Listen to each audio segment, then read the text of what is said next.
Wow, everybody! It's me, Carmine DeStefano, the Bookman. And again, I didn't just get back from seeing The Hobbit, the Battle of the Five Armies. I didn't just get back, I saw it last night, and I know it's really late, and I know by now you probably don't even care about this movie, but I finally saw it. I didn't get a chance to see it with Primetime Stevie B, who's like my Hobbit movie partner. I mean, Lord of the Rings / Hobbit movie partner. I haven't really been able to get in touch with him, although I see him on Twitch all the time. And of course, for me, getting in touch with you does not require me calling you, because I don't call anybody. But I didn't really get a chance to touch base with him and get to see it with him, so I got to see it pretty much on my own. And I have to say, I mean, as a movie, it was excellent. It was extremely entertaining. It really was. Just ridiculously entertaining.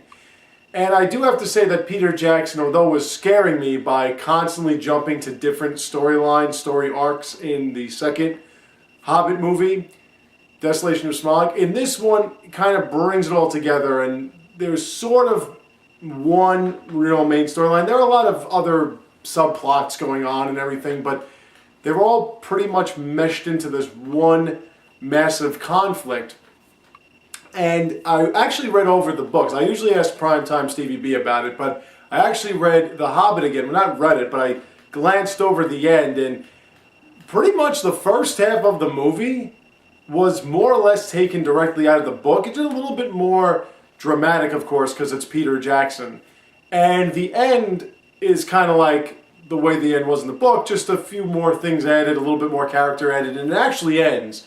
I don't want to give anything away, but it actually ends with Bilbo getting the knock on the door from Fellowship of the Ring and going, "No, thank you, we don't want any more visitors." Well, you know, all that stuff, and then you hear Gandalf saying, "What about very old friends?" And you actually hear them do that whole thing like they did from Fellowship of the Ring. So he connected it all the way he did. But there are a few critiques I could make, and there are some things that I'm sure will get Lord of the Rings and Hobbit and J.R. Tolkien lore fanatics completely out of their minds. Now, I know what people would say, and they say it all the time, and I bring it up all the time and everything like that, but basically what people would say is, well, you always complain about not sticking to the storyline when it comes to comic book movies. Why do you allow such clemency now? Or leniency, I should say. Not much, well, either way. But the reason why I do when it comes to Peter Jackson is most of what he puts together comes directly from the book. Most of it. Yes, there is an exception made with Bard. Bard was not just some fisherman. He was actually a captain. And you didn't really hear anything about his kids, if he had any kids, from what I can remember. Yes, there are some exceptions made with the characters themselves. I don't remember the book getting into this whole dragon illness and the whole idea of how the gold makes them nuts, but I could be wrong. I could have missed that. There are exceptions made, and they did add a few things from the other books that were between this and the Lord of the Rings and stuff in there. The whole thing with the orcs, the whole thing with Sauron. I mean, basically The Hobbit was a friendly little romp to Erebor, and they found a dragon. The dragon came out, was killed in Lake Town, and then they basically laid siege on Erebor because Thorin was being a jerk. But aside from all that, it's a pretty easy story to make, and they split it up into 3 movies with this whole big battle. And the only thing I could say is the battle was amazing, and the action scenes were amazing. And Dane, Thorin's cousin, should be in every movie. He was extraordinary. He was absolutely extraordinary. He was like the Ogren from Dragon Age Origins of Peter Jackson. Like, he was Peter Jackson's Ogren. He was amazing, riding on his pig with his giant hammer, headbutting orcs who have helmets on. He was just awesome. He was absolutely awesome.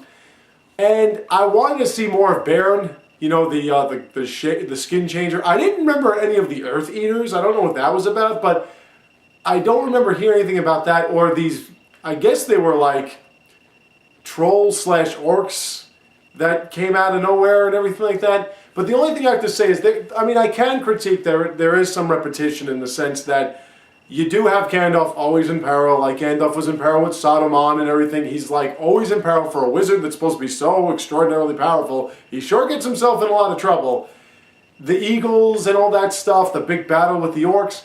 See, the whole thing with me is this. If Sauron is supposed to be such a threat, and if Sauron is supposed to be one that was able to use rings in order to control everything in Middle-earth, why does he suck so much at raising an army and starting like what they did really with this one was they made it like this whole thing with, and I keep saying whole, but this matter with the orcs chasing after the dwarves was more so than a personal vendetta between Arzak, the Defiler, and the whole line of Durin.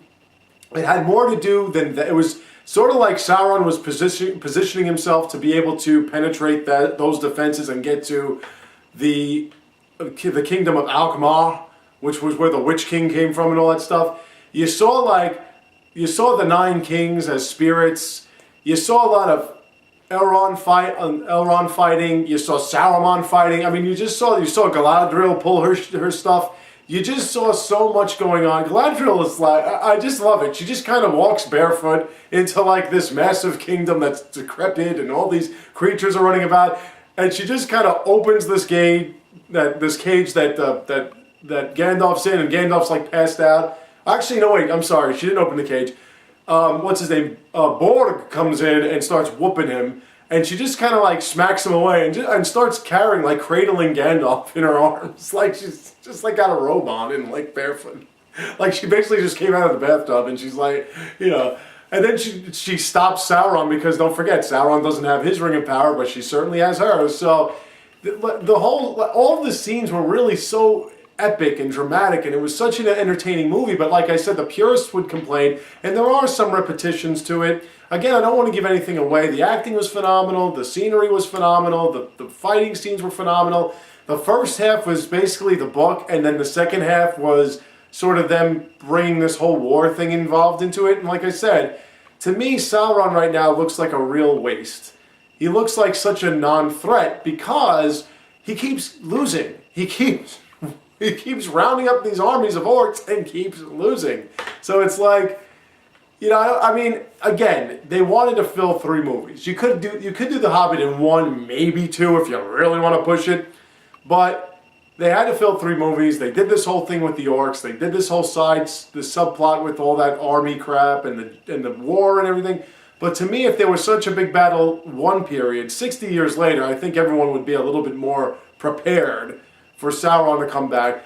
But I mean, aside from that, that's not nitpicking. It's a criticism.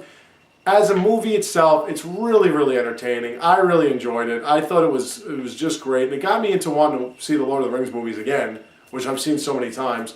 But that's what I thought. I thought it was really good. But leave your comments. Let me know what you thought. And thank you all for watching. I have more for you soon to come. So stay tuned, take care, and have a great day.